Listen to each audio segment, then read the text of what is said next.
Hello everyone, welcome to the lecture series on operating system. I am Mrs. Gitanjali Mahamonkar, lecturer and research scholar at Department of Computer Engineering, Dr. Babasaheb Ambedkar Technological University, Bangalore. The books that I am going to refer for this lecture series is Operating System Concepts by Galvin and Operating System by Chud Godbole and Atul Kahati. This is the 13th lecture in this lecture series titled Context Switch. If you haven't watched the earlier videos, which will be actually useful for understanding this video better, please visit my channel Learn with GSM. And if you haven't subscribed to my channel yet, please do subscribe to my channel and hit the bell icon for notifications whenever I upload any video. So this lecture specifically is going to refer to context switch. What is context switch rather, activities related to a context switch and situations where a context switch needs to occur. Now what is a context switch? Basically it is switching of the CPU, that is central processing unit, from one process or thread to another. So a context is the contents of a CPU's registers and program counter at any point in time. So switching the CPU to another process requires performing a state save of the current process and a state restore of a different process. So this task is known as basically the context switch. So it could mean a register context switch, a task context switch, a thread context switch, or a process context switch. So a register is a small amount of very fast memory inside of a CPU that is used to speed the execution of computer programs by providing quick access to commonly used values. It is like kind of a buffer, 1-bit memory cell where you keep things handy to get it faster and get the work done faster kind of. And a program counter is a specialized register that indicates the position of the CPU in its instruction sequence and which holds either the address of the instruction being executed or the address of the next instruction to be executed depending on the specific system. Okay, and context switching can be described in more details as the kernel performing the following activities with respect to or with regard to processes including threads on the CPU.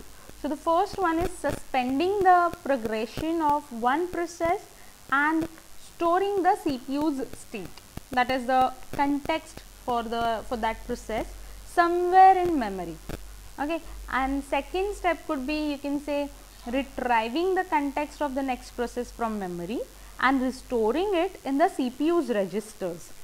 And third is like returning to the location indicated by the program counter in order to resume the process. So context switches can occur only in kernel mode. Kernel mode is a privileged mode of the CPU in which only the kernel runs and which provides access to all memory location and all other system resources. So other programs could include like applications initially operate in user mode, but they can run portions of the kernel code via system calls. And software context switching can be used software context switching can be used on all CPUs and can be used to save and reload only the state that needs to be changed. Okay, while to use the hardware context switch, one needs to tell the CPU where to load the new CPU state from. Okay, and the CPU state is always stored in a special data structure called TSS, which is task state segment. Okay? And context switch times are highly dependent on hardware support. So context switching represents a substantial cost to the system in terms of CPU time, and it can be the most costly operation on any operating system. So there are three situations basically where a context switch needs to occur. Like they are multitasking, when you need to like we have seen what is a multitasking thing, right, in the earlier videos. If you haven't watched them, please watch those videos to understand this in a better way. So they are multitasking, interrupt handling, we have seen what is an interrupt, okay, and While handling this, you need a context switch to occur. Then multitasking is when you want to do multiple tasks simultaneously and give a feel that multiple tasks are operating simultaneously. You need to switch from one task to other. So at that time it is nothing but context switching, right?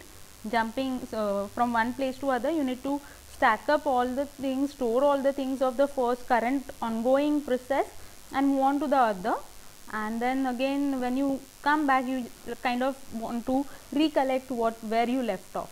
Like suppose you are talking to someone and somebody interrupts, then what you do is yes, just hold, you will tell the person currently to whom you are talking, say just excuse me, just wait, I need to we'll start off again, and then you talk to the other person, resolve whatever is the problem, and then when you come back to the first person, you'll be like, okay, where we were, okay, tell me, and then the other person will just give you a hint where you left off, and then again start the conversation from there, right?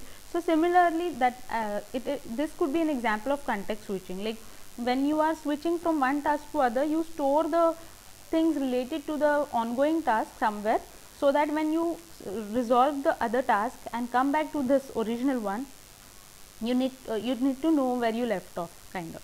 So that is context switching.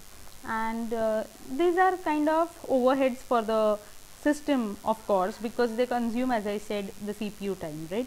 Saving all the pointers and then going back to some other task, doing that task, and then again coming back here and again starting off, right, where you left. And then the third is user and kernel mode switching.